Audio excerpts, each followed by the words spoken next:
Bonjour, une nouvelle vidéo du YouTube Pagan Challenge, cette fois-ci axée sur la divination. Alors la question c'est est-ce que tu utilises de la divination et quel type? Donc oui, j'utilise la divination. Oui, ça fait partie de ma pratique sorcière, mais en fait c'est même antérieur au fait que je sois une sorcière. C'est vraiment, voilà, comme je l'expliquais dans ma première vidéo du YouTube Pagan Challenge, comme ça que j'ai commencé à me réenchanter à travers cet oracle. Et que j'ai commencé à croire, tout simplement. Donc pour moi c'est assez important en fait la divination, même si je n'ai pas de faculté médiumnique ou... Enfin, pas de base, même si elles se sont un peu développées. J'ai pas non plus de vision particulière, j'ai pas de lien particulier. Avec les défunts encore une fois, ça dépend parce que dernièrement j'ai des ancêtres qui sont un petit peu manifestés. Mais sinon voilà, j'ai pas de prérequis sur la divination on va dire. Même si bah oui effectivement ça m'intéresse. Alors la divination et moi c'est un peu compliqué par exemple parce qu'effectivement j'ai eu on va dire une espèce de mauvaise expérience avec cet oracle. En fait j'en étais venue à un certain moment, même quand tout début de mon paganisme, j'avais une pratique on va dire régulière de divination, dans le sens que quand je doutais, je me sentais pas bien, que j'avais vraiment besoin d'une réponse en fait à des questions, et ben en fait je demandais à mon oracle des fées. Et le truc c'est qu'en fait j'avais fait un tirage quand en fait je venais de me mettre en couple à ce moment-là. Et en fait c'était tombé sur mariage. Sauf que un mariage pour les fées, c'est pas la même chose qu'un mariage pour nous. Moi je croyais que j'avais pris ça très littéralement, j'étais encore débutante en fait en divination. J'avais pris ça très littéralement, alors qu'en fait tout ce qu'elle me promettait c'était une alliance, ce qui a été le cas, hein, mais voilà. Et malheureusement, alors ça c'est un truc, effectivement, faudrait pas toucher. Je considère que certains de mes oracles sont des objets de pouvoir. Je peux les prêter, mais il faut que je les purifie d'abord, parce qu'il y a mon énergie dessus, tout simplement. Il y a des oracles avec qui... Bon, j'ai pas... Voilà, c'est des trucs, c'est des objets de pouvoir que je peux prêter, ça c'est pas forcément le souci. Par contre, il faut demander la permission. On chope pas un oracle, surtout pour faire une divination qui nous concerne.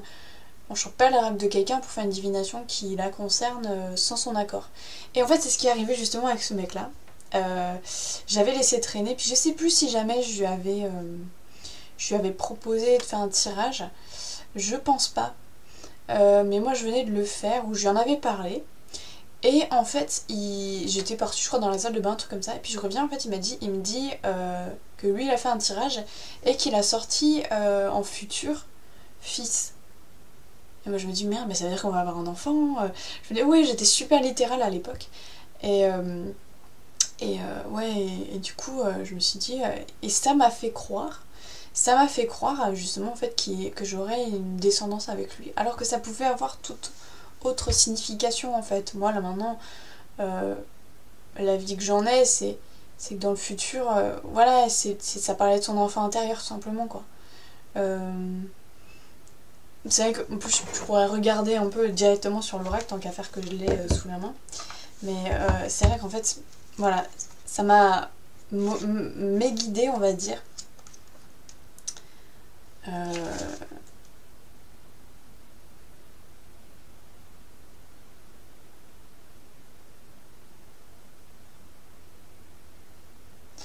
Ouais, bof. Ça, je sais pas trop ce que ça voulait dire pour lui. Je sais pas s'il avait, entre guillemets, bien tiré les cartes. Normalement, c'était pas une coïncidence. Après, est-ce que là, justement, la coïncidence, c'était justement pour me faire croire que notre relation allait durer? Parce que c'est vrai qu'en fait, si jamais... Voilà, c'était aussi une manière de savoir... Parce que maintenant, si je me posais des questions, c'est bien qu'il y a des relations, on se pose pas de questions, on sait. La dernière en date, je fais un tirage plus pour me préparer éventuellement à des écueils, pour préparer le terrain, que vraiment parce que j'ai des doutes et que je suis pleine de... que j'ai des peurs et tout ça. Non. Là, c'est plus pour un peu tactique, on va dire. Prévisionnel, on va dire, mais c'était pas du tout la même chose que par exemple, voilà, si jamais on a des gros doutes et qu'en fait on a besoin que ce soit l'oracle qui dise non ou qui dise casse-toi de là ou autre machin. Alors c'est pas l'oracle des fées qui va vous dire casse-toi de là. C'est un peu un oracle, la Dorée de Virtue, donc c'est un peu tout positif quoi. Mais peut-être que j'avais besoin de croire en la viabilité de cette relation et peut-être que j'avais besoin de me projeter dans le futur avec ce mec là pour que justement mes illusions soient bien brisées par la suite, que ça me serve de leçon, j'en sais rien. Mais bon, c'est vrai que du coup j'ai mis un petit frein et puis surtout j'ai essayé de me trouver, en fait je crois que le deuxième oracle que j'ai acheté c'était tout simplement un oracle des anges parce que j'avais décidé de bosser un peu blasé des fées. J'avais décidé de commencer à bosser avec les anges pour vraiment me focaliser sur l'aspect que positif vis-à-vis des entités et pour renforcer ma connexion angélique j'avais acheté une angélique et un oracle de Dorée de Virtue et un bouquin, un message des anges, enfin voilà, le pack. Après assez rapidement aussi j'ai trouvé l'oracle Wicca et puis dans la boutique ésotérique de Bordeaux j'ai aussi trouvé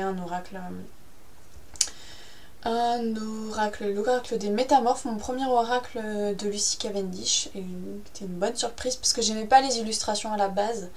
Ah oui, donc du coup ça répond un petit peu à la question quel type de divination. Alors moi je me centre essentiellement sur les oracles. C'est-à-dire que voilà, moi je trouve ça... J'en ai plein, du coup j'en ai une petite vingtaine maintenant. Je me concentre... Je trouve que certains sont très clairs, c'est rapide à faire comme divination.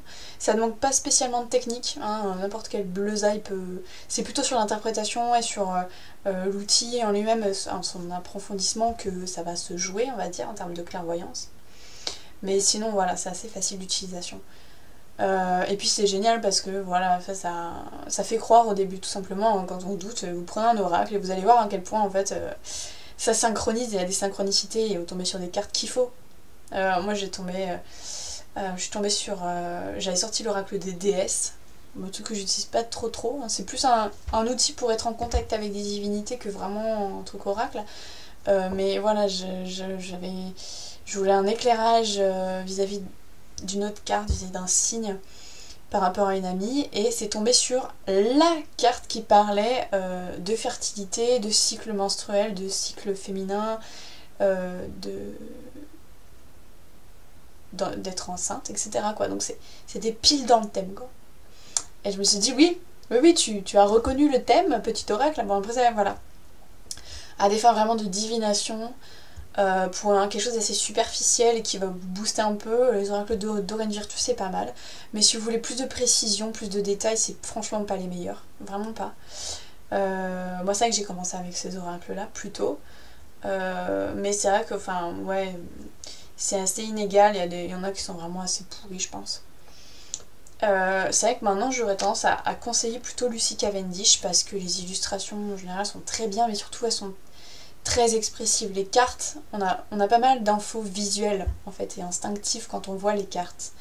Il y a toujours un titre, des mots-clés, enfin il y a beaucoup de choses qui permettent d'élaborer et d'interpréter en fait.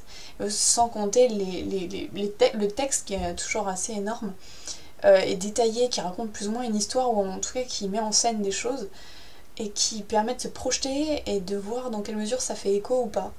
Plutôt que de faire un peu comme dans Dorée de Virtue, un gros entonnoir, alors ça se réfère à ceci, cela, qui est super vague en fait, ça donne pas une indication, une direction. Voilà, donc c'est vrai que... Et puis maintenant mon fétiche, c'est lui-même limite que j'emporterai pour voyager, c'est vraiment celui-là, il est petit, il est pratique, il est clair de sa race, voilà, il a un petit livret, il a très peu de description, mais ça suffit, il n'y a pas besoin de... Voilà, il est clair, net, concis, mais efficace. Et c'est vrai que franchement pour quelqu'un en plus qui est païen, qui est dans la Wicca ou le celtisme, c'est idéal parce que on connaît bien les images, les références, et du coup c'est pile dans nos cordes quoi. Les tarots, moi je suis pas pour du tout. J'ai rien contre les gens qui l'utilisent, hein, c'est juste que c'est vraiment pas un outil pour moi. Parce que je considère que c'est des très très vieilles énergies moyenâgeuses et que maintenant elles sont complètement dépassées, ces égrégores là ne peuvent plus éclairer sur certains nouveaux concepts aussi. En plus c'est très satanique, diabolisant, enfin voilà, ça dépend des tarots bien sûr, mais je suis pas... Ou alors à la limite j'en ai un, mais c'est celui d'Ambre. Pour ceux qui connaissent les ouvrages de Zelazny, moi j'ai le tarot d'Ambre en fait.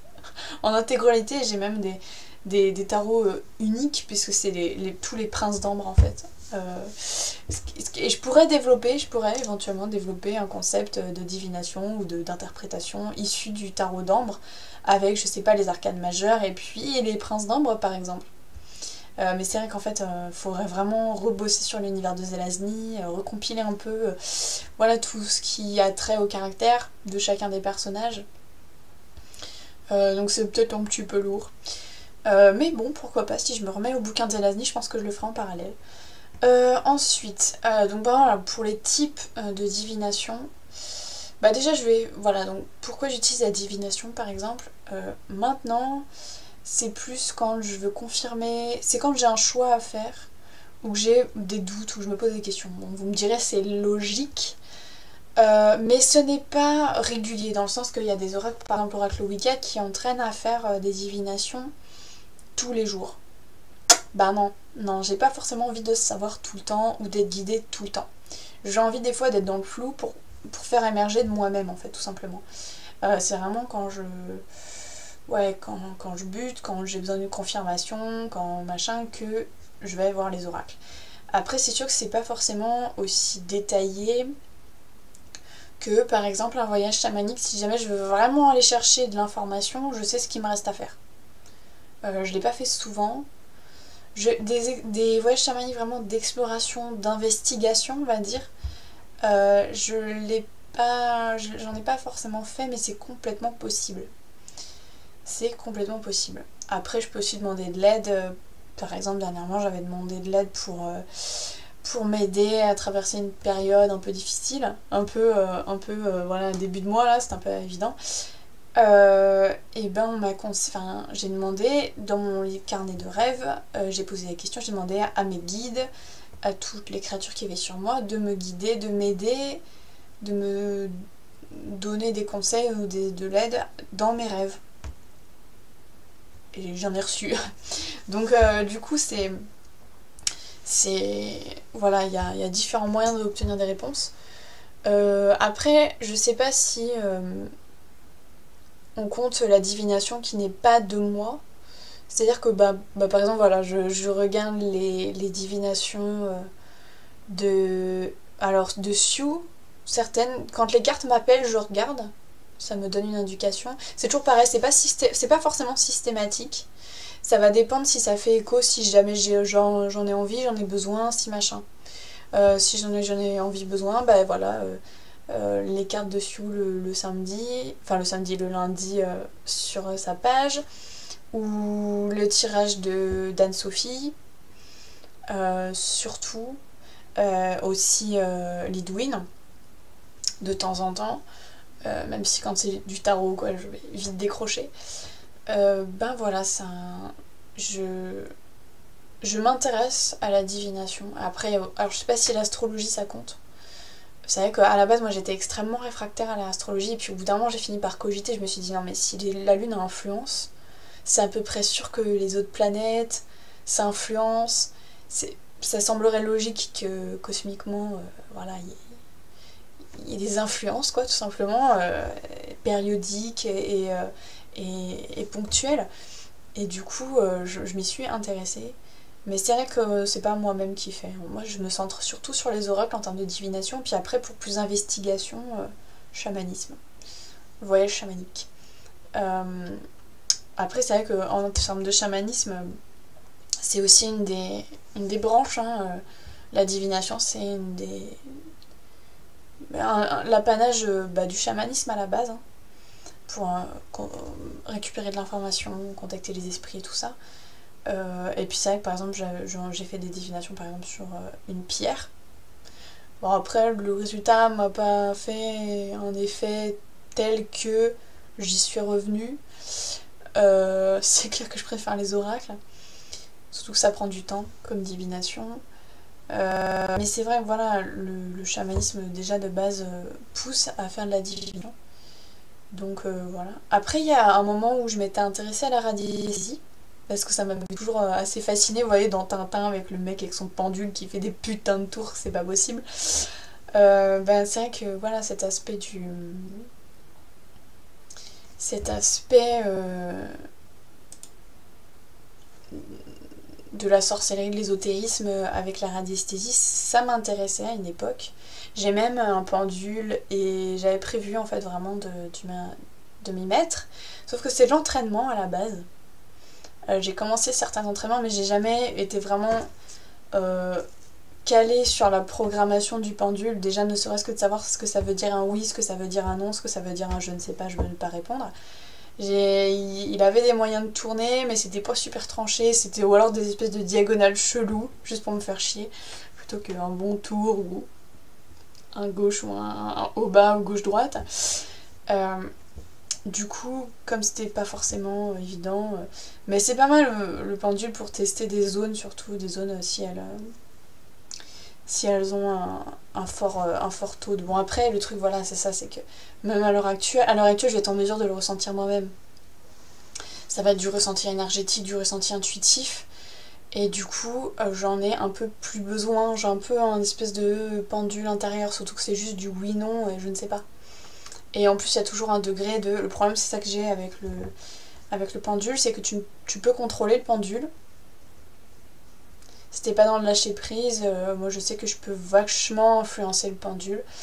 Et pour ça, il faut vraiment dans un état de conscience assez modifié ou de concentration extrême.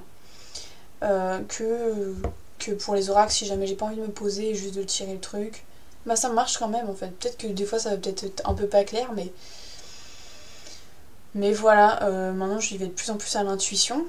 Puisque l'intuition maintenant c'est aussi une forme de divination en fait, quand tu te poses une question et que intuitivement t'as la réponse. Voilà, t'as pas besoin d'aller chercher ailleurs ton bonheur. Et voilà. Je crois que j'ai fait le tour, ouais, il n'y a pas forcément d'autres formes de divination que j'utilise. J'ai été un peu sensibilisée aux runes dernièrement, je pense que c'est un bon outil, mais il faut vraiment connaître à fond ce foutard, donc moi c'est pas mon cas. J'irai pas faire la divination avec les runes. Et puis après, consulter des médiums ou autres. J'ai fait ça une fois. Ça a fonctionné, après le mec il vibrait pas méga haut. Donc il a perçu ce qu'il pouvait percevoir. Ouais, c'est pas...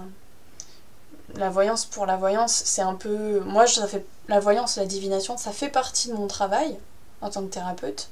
C'est un outil, c'est une indication, mais ça suffit pas à aider les gens, je trouve. C'est pas suffisant. C'est-à-dire que t'as pas de formation, si t'as pas de formation de base dans les sciences humaines, et ou en sciences, enfin un truc, une base voilà, humaine de référentiel commun, une grille de compréhension de l'humain et des notions thérapeutiques de coaching, de voilà.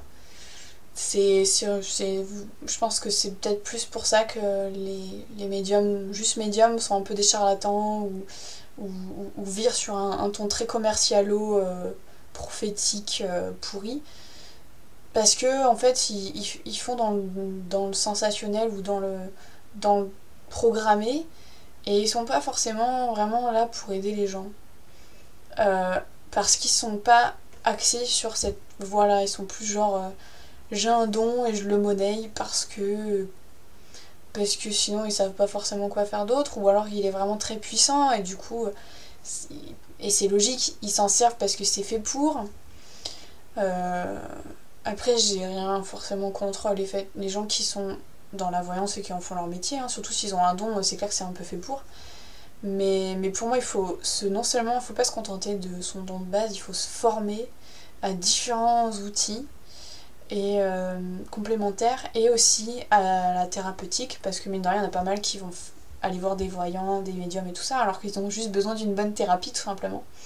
C'est une manière de fuir le problème, quoi, enfin de détourner le problème, c'est savoir, il demande un peu de l'aide, ou il demande de l'aide, mais il demande de l'aide peut-être pas forcément aux bonnes personnes. Voilà. On a fait le tour, je pense, de ce que je voulais dire pour la divination. Après si vous avez des questions, bah n'hésitez pas et puis bah à la prochaine vidéo.